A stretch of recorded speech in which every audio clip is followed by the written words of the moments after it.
Bien, ahora sí. Bueno, vamos. Esperen que un segundito. Ahí está. Nos quedaba ver algunos trastornos. ¿Se acuerdan que estábamos viendo todo lo que es acompañamiento en la niñez y en la adolescencia? ¿Sí? Bien. Sí. Habíamos quedado en los trastornos. Sí. Bien. Déjenme un segundo porque habíamos visto algunas conductas que nos pueden preocupar según la edad. ¿Se recuerdan esa parte? Sí. Sí. Bien. Y tenemos algunos trastornos, como puede ser el primero en comenzar, que es el retraso mental. Bien, el retraso mental sí tiene diferentes sinónimos. Lo pueden llamar debilidad mental, deficiencia mental, también retardado mental. Podemos definir entonces el retraso mental como un funcionamiento intelectual general inferior a lo normal. Bien, debido a que a causas congénitas o precoces. Bien. Bien. Entonces, se considera que existe un retraso mental cuando el coeficiente intelectual es inferior a 70. Bien. Y el DSM-4, ¿sí?, lo restablece en 4 grados, ¿sí?, de acuerdo con su coeficiente intelectual. Bien, tenemos el retraso mental leve, que es un coeficiente intelectual entre 50 y 69. Tenemos un retraso mental moderado, donde el coeficiente intelectual va entre los 35 y 49. Tenemos un retraso mental grave, donde el coeficiente intelectual va entre los 20 y los 34, ¿sí? Y también tenemos un retraso mental profundo, donde el coeficiente intelectual es menor de 20. ¿Bien? ¿Hasta ahí? Entonces, es una incapacidad intelectual inferior al promedio, que se acompaña de limitaciones de la actividad adaptativa, por lo menos en 2 de estas siguientes áreas, lo que es comunicación, trabajo, ocio, salud, seguridad, habilidades sociales, vida doméstica, autocontrol, ¿sí?, utilización de recursos comunitarios, y cuidado de sí mismo también, vida doméstica. Bien, y ese coeficiente intelectual se mide a través de test de inteligencia. Bien, luego tenemos el trastorno de aprendizaje. El trastorno de aprendizaje se diagnostica cuando el rendimiento del individuo en lo que es lectura, cálculo o expresión escrita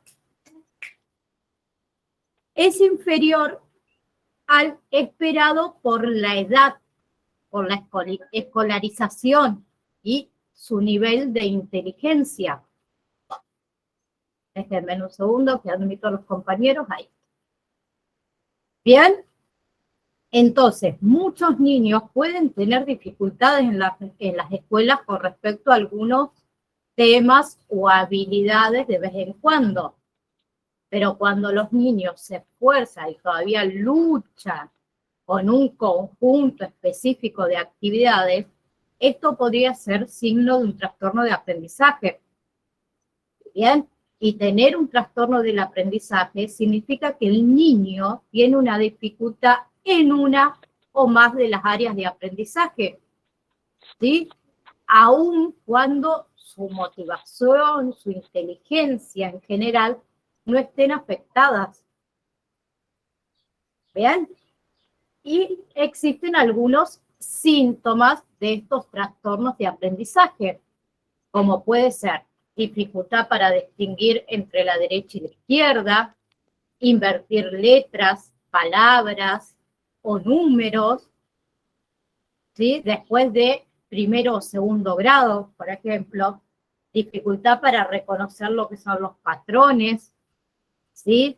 Clasificar objetos por su tamaño, por su forma, dificultad para entender y seguir instrucciones, ¿sí? Mantenerse organizado, ¿sí? Dificultad también para recordar lo que se acaba de decir o lo que se acaba de leer. Falta de coordinación al moverse. Dificultad para realizar tareas con las manos, como escribir, cortar, dibujar, por ejemplo. ¿Bien? Y tenemos también algunos ejemplos, les voy a dar, de lo que son los trastornos de aprendizaje, que pueden ser la dislexia, la dificultad con la lectura, la discalculia, la dificultad con las matemáticas, ¿sí? Entonces, los niños con trastorno del aprendizaje muchas veces pueden sentirse frustrados, ¿sí? Por no poder dominar ese tema a pesar de todo el esfuerzo que le ponga. ¿Y qué sucede? El niño puede comportarse mal, sentirse desamparado, ¿sí? Entonces, el trastorno de aprendizaje también puede presentarse como trastornos conductuales o emocionales, como es el trastorno por déficit de atención o hiperactividad, ¿sí? Entonces, la combinación de los problemas puede hacer que sea particularmente difícil para el niño tener éxito en la escuela. Bien, entonces el diagnóstico para cada niño, ese diagnóstico adecuado de cada trastorno es crucial para el niño, para que pueda recibir esa ayuda correcta. Bien, entonces el trastorno de aprendizaje se diagnostica cuando el rendimiento del individuo en lo que es lectura, dijimos, cálculo o expresión escrita, es inferior al esperado por la edad, por la escolarización y ese nivel de inteligencia. Y ahí se incluyen, ¿qué? Trastorno de lectura, trastorno del cálculo, trastorno de la expresión escrita, trastorno del aprendizaje no especificado. Bien. Otro tipo de trastornos son los trastornos de las habilidades motoras. Bien. La coordinación motora que se sitúa por debajo de lo esperado, dada que las edades cronológicas del sujeto, ¿sí? Y la mediación, perdón, de la inteligencia. Bien, y este incluye ¿qué? Trastorno del desarrollo de la coordinación, TDC, que se establece si la alteración afecta el desempeño de las actividades diarias y también si no está asociado a otra patología. ¿Bien? ¿Hasta ahí? Luego tenemos, Sí. bien, luego tenemos el trastorno por déficit de atención o comportamiento perturbador.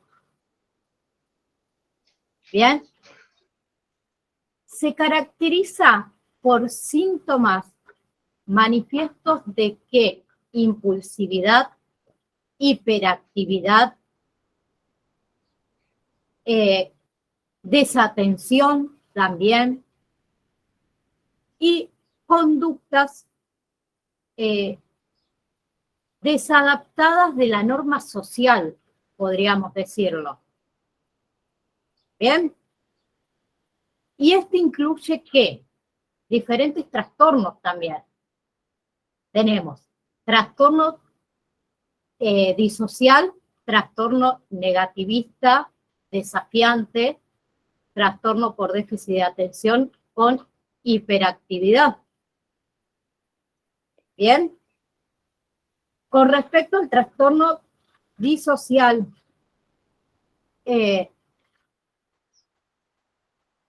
tenemos distintos tipos de trastornos disociativos.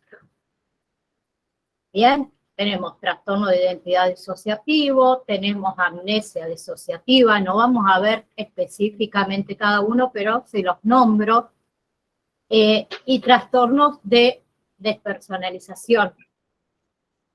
Bien. Luego habíamos nombrado que teníamos también el trastorno negativista desafiante. Bien, incluso los niños que tienen un buen comportamiento pueden ser difíciles y desafiantes en ocasiones. ¿No? Los que tienen hijos lo deben saber. Pero si tu hijo pequeño o adolescente manifiesta un patrón frecuente y persistente de lo que es ira, irritabilidad, discusión, resentimientos hacia ti, ¿sí? Y hacia también otras figuras de autoridad, es posible que padezca de este trastorno negativista desafiante. Bien, y como padre, acá hablando del lado de nosotros como padre, no tenemos que intentar controlar a un niño que tiene trastorno negativista desafiante. ¿Sí? No tenemos que tratar de controlarlo solo. Necesita ayuda médica, ayuda profesional de la salud mental, expertos en lo que es el desarrollo infantil. Bien, a veces yo entiendo, y creo que todos los van a entender, que es muy difícil reconocer la diferencia entre un niño que tiene carácter fuerte o emocional y un niño, en este caso, que tiene un trastorno negativista desafiante. Bien. Entonces, por lo general, los signos de lo que es el trastorno negativista desafiante comienza durante los años de preescolar. ¿Sí? Y a veces puede manifestarse más tarde, pero casi siempre antes de los primeros años de la adolescencia. Bien, y esos comportamientos que hacen causan un deterioro importante en lo que es la vida familiar, en las actividades sociales, en la vida escolar, laboral. Bien. Y el otro era el déficit de atención e hiperactividad. Bien. ¿Qué es una afección crónica que afecta a millones de niños? ¿Sí? Y a menudo continúan en lo que es la edad adulta. El trastorno, entonces, por déficit de atención e hiperactividad incluye una combinación de problemas persistentes, tales como la dificultad para mantener la atención, hiperactividad, comportamiento impulsivo. Bien. Los niños que sufren TDA también pueden tener dificultades con la baja autoestima, ¿sí? Las relaciones problemáticas, el bajo rendimiento escolar. Bien, y esos síntomas en los niños a veces disminuyen con la edad, pero otras veces, sin embargo, algunas personas nunca pueden superar por completo todos sus síntomas. ¿Sí? Pero pueden aprender diferentes estrategias para tener éxito. ¿Sí? No hay un tratamiento, no hay una cura. Bien, pero el tratamiento, perdón dicho, no hay una cura, pero existen tratamientos donde pueden ayudar a mejorar mucho estos síntomas. Los tratamientos muchas veces involucran lo que son medicamentos, intervenciones, ¿sí? Y lo que es el diagnóstico temprano y el tratamiento temprano pueden hacer una gran diferencia, como siempre decimos, en lo que es el resultado. ¿Bien? Con respecto a el trastorno, dijimos, trastorno, el TDA, perdón, tiene 3 subtipos. Tenemos falta de atención predominante, ¿sí? Que la mayoría de los síntomas corresponde a ¿qué? A esa falta de atención. Luego tenemos conductas hiperactivas, impulsivas, predominantes, ¿sí? Que como dijimos anterior, también la mayoría de los síntomas son hiperactividad y impulsividad. Y el tercero es combinado, es una mezcla de síntomas de falta de atención y síntomas de hiperactividad e impulsividad. Bien, voy muy rápido. No, profe. Bien, gracias. Otro trastorno es el trastorno de la comunicación. Estos trastornos se caracterizan por deficiencia en lo que es el habla o el lenguaje, ¿sí? Y incluyen también diferentes trastornos, como es el trastorno del lenguaje expresivo, el trastorno del lenguaje mixto, receptivo expresivo, trastornos fonológicos, tartamudeo, trastornos de la comunicación no especificado. ¿Bien? Entonces, seguimos hablando de los trastornos. Tenemos también trastornos generalizados del desarrollo, que se caracterizan por una perturbación grave o generalizada en varias áreas del desarrollo, como puede ser habilidades de la interacción social, habilidades para la comunicación o la presencia de comportamiento, intereses y actividades estereotipadas, que acá incluye cuáles: trastorno autista, trastorno de Rett, trastornos de Asperger, trastornos no especificados del desarrollo y trastornos desintegrativo infantil. Bien, vamos a comenzar por el trastorno de Rett, que debe ser uno de los que menos conocemos, sí, que es una enfermedad que preocupa mucho al mundo en la actualidad, ¿sí? Y especialmente a las nenas. Entonces, ¿qué es el síndrome de Rett? Se trata de un trastorno genético neurológico y del desarrollo poco frecuente, ¿sí? Que afecta la forma en la que se desarrolla el cerebro y causa que una pérdida progresiva de las habilidades motoras, del habla y de la capacidad intelectual. Bien, el deterioro entonces es persistente y progresivo y afecta, como dije anteriormente, principalmente a las niñas, ¿sí?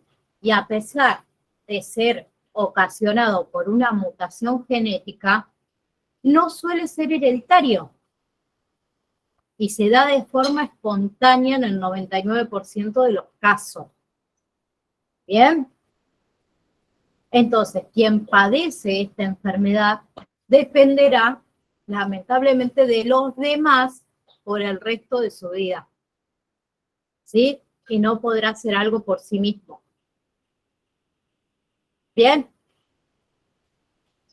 Los bebés apenas nacen, parecen saludables durante los primeros 6 meses de vida, pero con el tiempo, ¿qué sucede? Pierden rápidamente lo que es la coordinación, el habla, la capacidad para usar las manos, ¿sí? En todos los casos se manifiestan antes de los 4 años de vida, ¿sí? ¿Y qué sucede? Tienen una disminución de la velocidad del crecimiento del cráneo entre los 5 y los 48 meses de edad, pérdida de la capacidad manuales finas, ¿sí? Adquiridas anteriormente entre los 5 y los 30 meses, un desarrollo de movimientos estereotipados de las manos, tienen también una pérdida precoz del interés social, ¿sí? Aunque la interacción social a menudo suele desarrollarse posteriormente, ¿sí? Tienen movimientos del cuerpo poco coordinados, tienen también un deterioro severo de lo que es el desarrollo del lenguaje expresivo y receptivo, ¿sí? ¿Alguien alguna vez había escuchado hablar de este síndrome? Les pregunto. No, la verdad que no, la primera vez que lo escucho yo. Bien. ¿Cómo se deletrea red? Sí, R-E-T-T, doble T. Bueno, les comento por un caso cercano. Bueno, yo tengo 35 años, aunque no lo parezca, digan la verdad. Yo tenía una compañera que sufre de este síndrome. Ella y su hermana. Son 4 hijos, los 2 varones no lo sufren, y las 2 nenas de este matrimonio lo sufrían. A ellos les habían comentado hace muchos años atrás, como se pueden imaginar, que sus hijas no iban a pasar la adolescencia, ¿sí? Que no iban a vivir más allá de la adolescencia. Porque antes se creía eso. Las chicas viven las 2 hoy en día, sí, con dificultad. La más grande tiene mucha más dificultad que la más chica, pero las 2 pudieron llevar este síndrome como les han enseñado, sus padres los han acompañado muchísimo también en esto, pero uno viéndolo de afuera, el deterioro de lo que son los movimientos, la coordinación, se vio muy rápido, ¿se entiende? Yo había dejado en la secundaria, les hablo, era compañera mía esta chica, cuando me había ido a estudiar fuera de la ciudad, cuando volví a los meses, yo noté muy rápido el deterioro que ella había tenido. Pero... Como muy brusco. Muy brusco, exactamente. Pero lo que siempre dijeron sus padres, a nosotros nos dijeron que ellas no iban a vivir. Claro, lo vivían de una manera agradecida y feliz. Feliz, totalmente. Y los acompañan en todo. Las chicas realmente, la más grande tiene un emprendimiento, más allá de toda su dificultad, tiene un emprendimiento, ella hace cosas en 3D y demás. Y la más chica, que se llevan años, trabaja en una mutual, o sea, todo se puede, pero con el acompañamiento adecuado, creo yo. Si no hay acompañamiento, no se puede. Sí perdieron lo que, como les dije, la coordinación de los movimientos, el lenguaje expresivo, pero bueno, se vive. Luego, tenemos lo que es el trastorno desintegrativo infantil, ¿sí? Que se trata de una alteración psicológica que se caracteriza por su aparición tardía, ¿sí? En niños y en niñas alrededor de los 3 y los 4 años de edad, ¿sí? Y afecta sobre todo lo que es el desarrollo del lenguaje, las funciones social, las habilidades motrices. ¿Ven?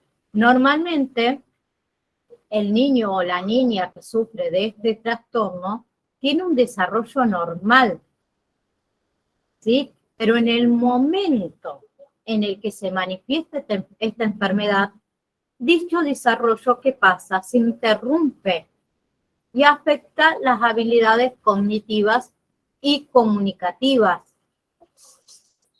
¿Bien? Y también puede experimentar un tipo de regresión de las capacidades ya adquiridas. ¿Bien? En este se incluyen los trastornos del aspecto autista, como son el síndrome de Asperger, ¿sí? O el autismo en sí.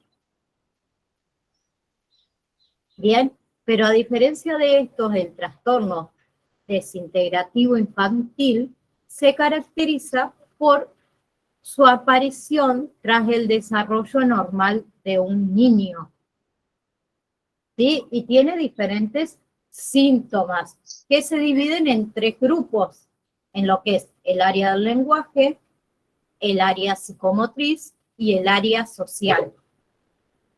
Bien, les voy a nombrar algunos específicos y principales, que es, por ejemplo, la pérdida total o parcial de lo que es la capacidad del lenguaje, tanto sea oral como escrito,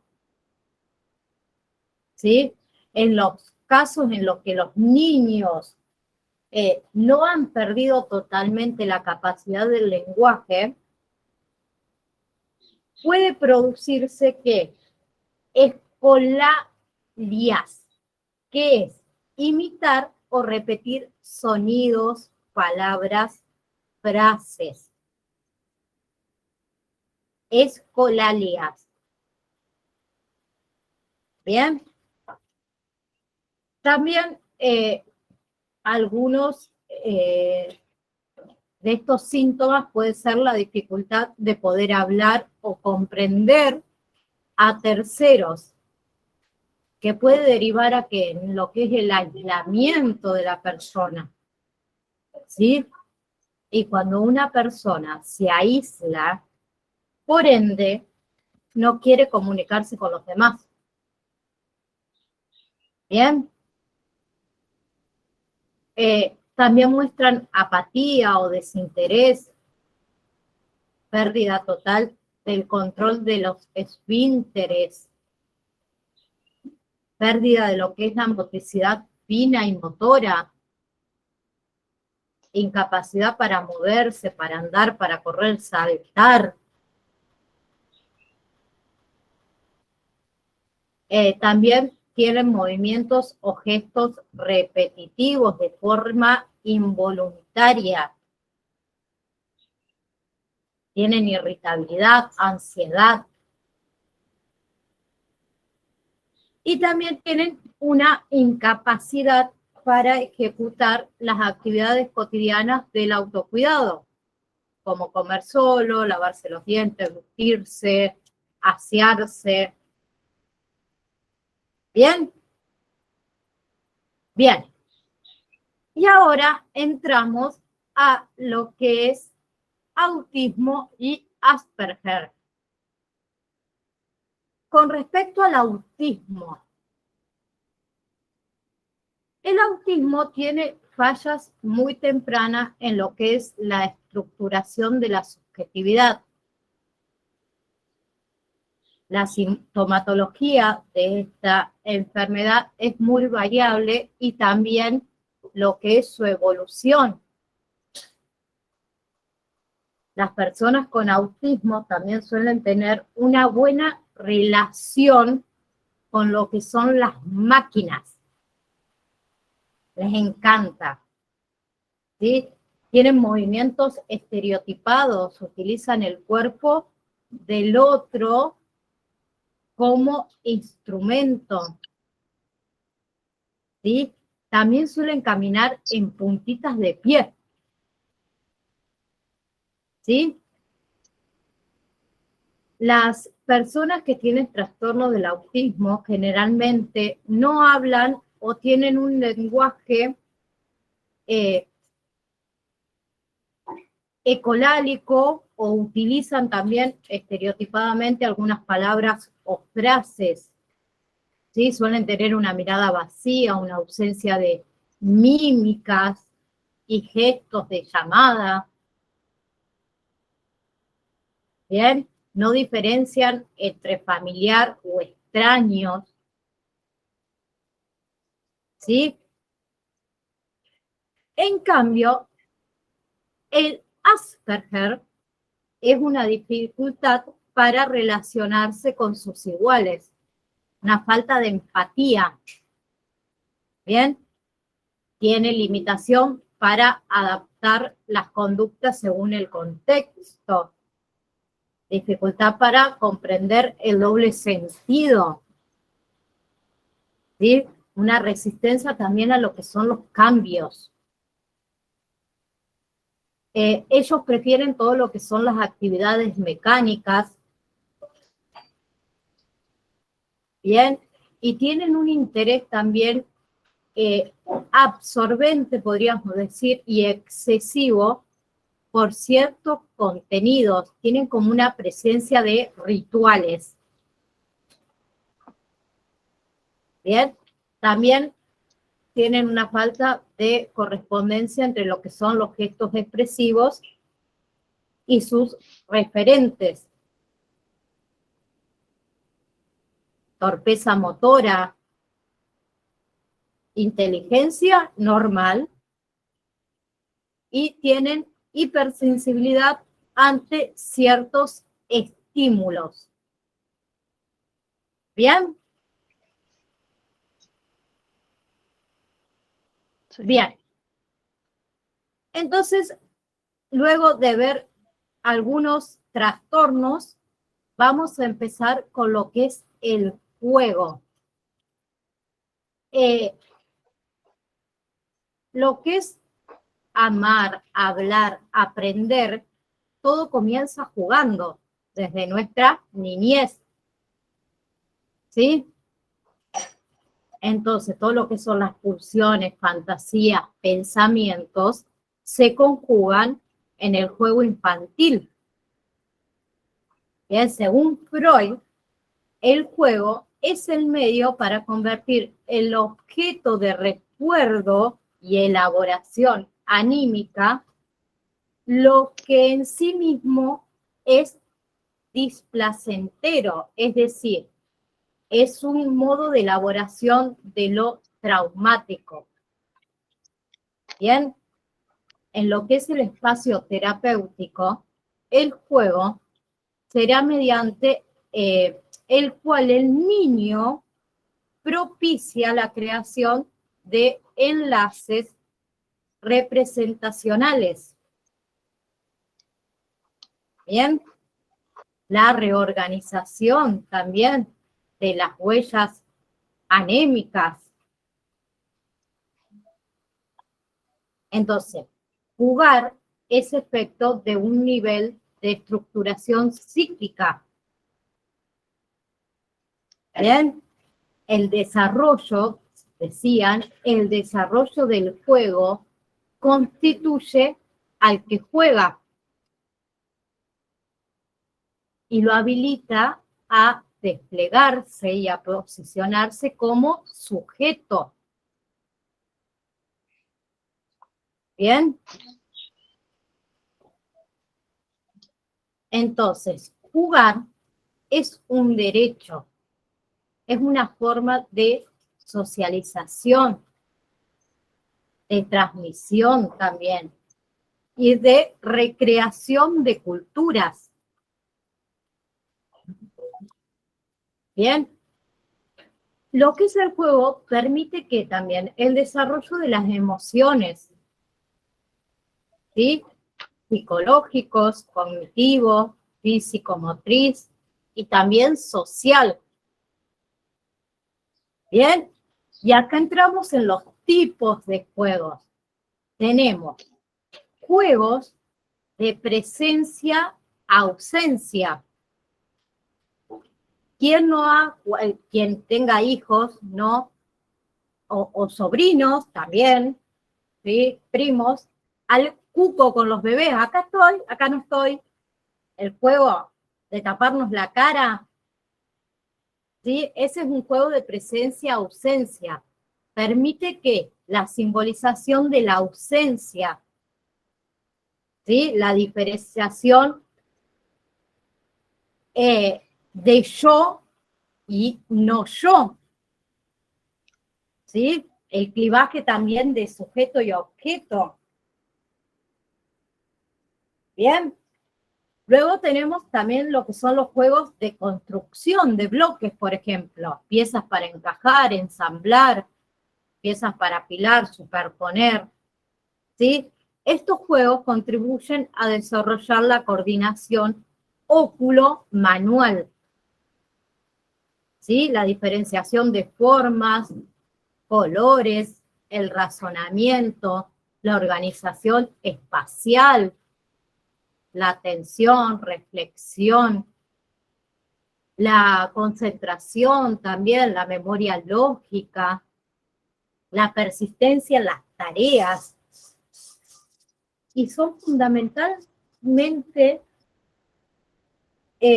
para el desarrollo de la autoestima y también de la superación, ¿sí?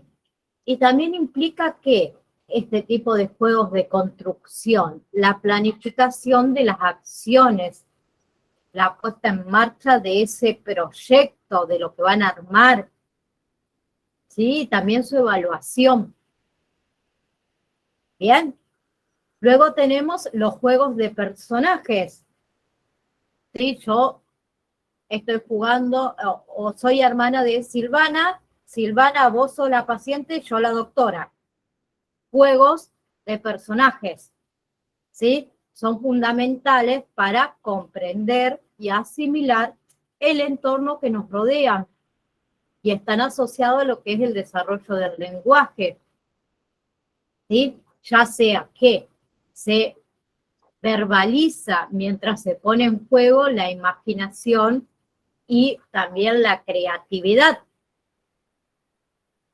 Bien, después tenemos lo que son los juegos reglados, ¿sí? Cualquier juego de mesa que tenga reglas, por ejemplo, que favorecen a qué? A la socialización a partir de lo que es el respeto, la negociación de las reglas, promueve también lo que es el acatamiento de turnos y normas, ¿sí? Fomentan todo lo que son los procesos cognitivos, la atención, la memoria, el pensamiento, la percepción y el lenguaje. Bien. Luego tenemos lo que son los juegos de cooperación, que estos juegos se caracterizan fundamentalmente porque requiere la colaboración de todo el grupo de jugadores o jugadoras para obtener un resultado, ¿sí? El juego cooperativo es un instrumento educativo que fomenta lo que son los valores como la ayuda mutua, la confianza en los otros, la tolerancia, la búsqueda de consenso también. Bien. Bueno, vamos entonces a arrancar con lo que es adolescencia. Bien, así vamos avanzando un poco más. Hasta ahora, ¿quedó alguna duda? ¿Alguien quiere acotar algo? ¿Preguntar algo?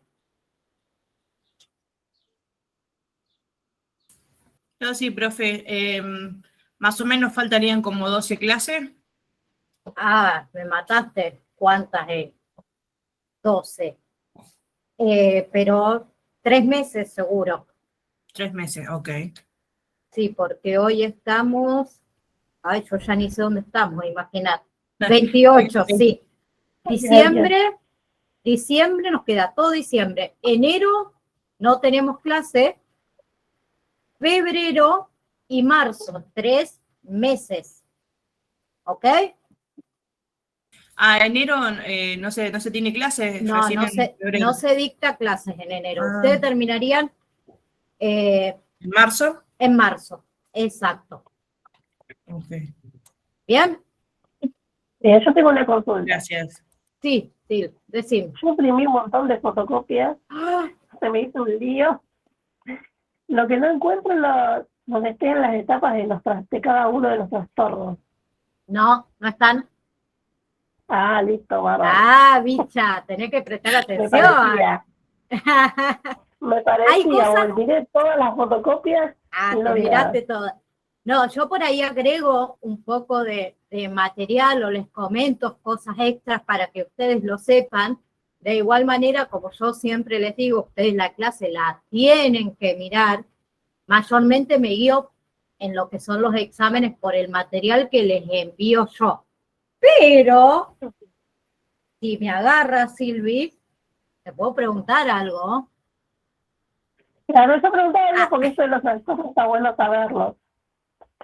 Entonces, más que nada por eso. Sí, si les puedo preparar un material, se los preparo apenas pueda y háganme un acordar porque yo, viste, bueno, creo que ya se habrán dado cuenta que por ahí, viste, ando dispersa.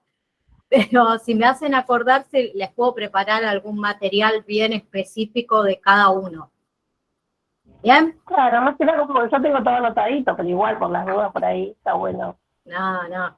Yo siempre, sería muy aburrido que directamente les lea solo el PDF que ustedes ya tienen. Entonces por ahí voy metiendo alguna información extra en cada clase. ¿Bien? Bárbaro.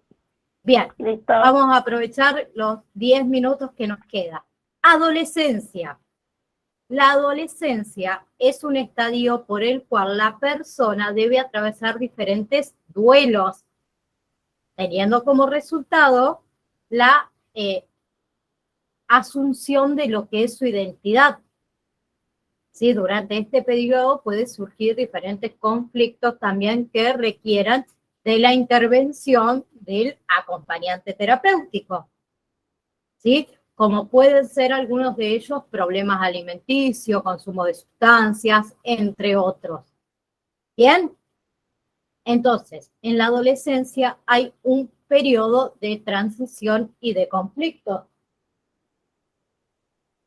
Y algunas situaciones en las que se ven expuestos puede ser, como habíamos nombrado antes, el consumo de sustancias. Entonces, el trabajo del acompañante terapéutico, en este caso, sería ayudar a tomar conciencia de la enfermedad, alentar también a la no realización de ese acto adictivo, contener la ansiedad provocada también por esa abstinencia, ¿sí? Hacer observar que las consecuencias negativas de esa adicción, generar nuevos hábitos saludables, ¿sí? También favorecer una modificación de la red social por una más saludable. Bien, planificar actividades que permitan el desarrollo de un nuevo plan y una nueva rutina de vida. También podemos interactuar en encontrar un espacio de esparcimiento y recreación que sea de forma saludable. Bien, luego en lo que es la adolescencia, también tenemos algo que se debe hablar y es muy común hoy en día, que es el suicidio. ¿Sí? Según la Organización Mundial de la Salud, todo acto por el que un individuo se causa a sí mismo una lesión o un daño con un grado variable de intención, a morir, cualquiera sea el grado de esa intención letal o de conocimiento del verdadero móvil.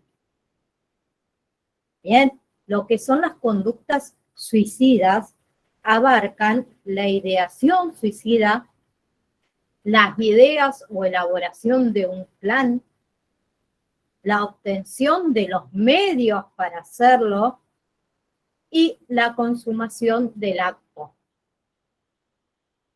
Bien, luego tenemos trastornos de la alimentación, como puede ser la bulimia, que son episodios repetidos de ingesta excesiva a la cual siguen diversos medios de compensación del peso y una preocupación desmedida por la imagen corporal, ¿sí?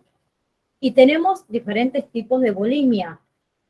Tenemos de tipo purgativa, que es la expulsión de la comida por medios químicos, como son laxantes, enemas, diuréticos, vómitos autoinducidos también. Y también tenemos de tipo no purgativo, que son los atracones, se alteran con periodos de restricción alimenticia y ejercicio físico intenso. Ejemplo, está varios días sin comer, haciendo mucho ejercicio, y luego se pegan esos atracones. Bien, entonces, con respecto a la adolescencia y la bulimia, tenemos características. Son emocionalmente inestables, tienen impulsividad, ¿sí? Mayormente padecen una depresión y con tendencia a la automedicación, ¿sí? También tienen menos tolerancia a lo que es la frustración. Bien, tienen una preocupación por lo que es el peso, la silueta. Y en general son mujeres con tendencia al sobrepeso. Bien. Luego tenemos la anorexia, que es el rechazo sistemático del alimento, es progresiva y también es una pronunciada pérdida de peso, ¿sí? Es una entidad clínica con compromiso psiquiátrico, somático, ¿sí? Y se suele caracterizar por ser perfeccionistas, ser personas obsesivas, personas que padecen de una inmadurez emocional, ¿sí?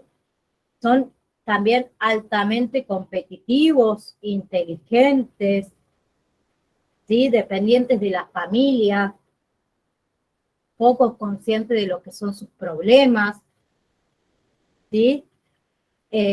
La privación de la comida es una búsqueda de independencia para ellos. Bien, entonces, ¿cuál es el objetivo del acompañante terapéutico en los trastornos alimenticios?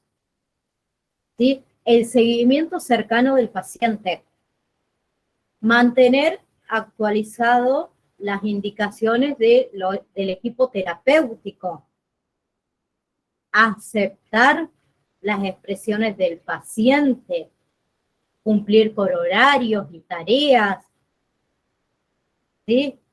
Ya que si no, puede ser vivido como abandonados. Contener, generar proyectos de vida, ¿sí? Y registrar y transmitir al equipo alusiones a lo que es el suicidio de forma inminente, ¿sí? Aumentar, ¿qué? La autoestima. ¿Sí? Prestar atención a los cambios bruscos de humor. Ayudar a la persona a incluir la idea de futuro.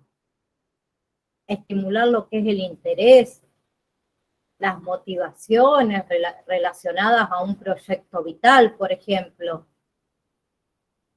Planificar, o la planificación, mejor dicho, de tareas de corta duración. Otorgarle responsabilidades progresivamente. ¿Sí? Crear condiciones de amparo, de sostén. También ofrecer algunos límites. Escuchar sin interpretar. Usar la creatividad, la palabra, el juego, ¿sí? Diseñar también herramientas que posibiliten la resolución de conflictos, calmar lo que es la ansiedad, tratar de generar habilidades sociales, ¿sí? Y no convencer, sino vencer con la paciente la lucha por el cuerpo. ¿Bien?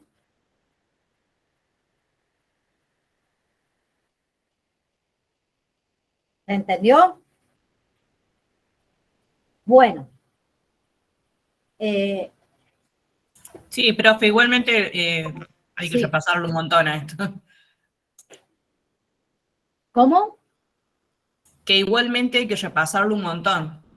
Sí. Sí, yo no les voy a dar 100% lo que ustedes tienen en sus PDFs.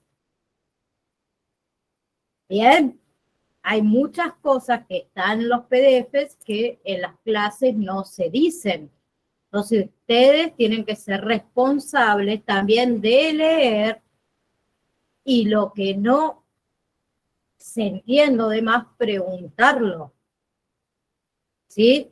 ¿Por qué? Porque si yo vengo y les leo el PDF 100% como los dice, no tendría sentido y necesitaría 2 años más o menos,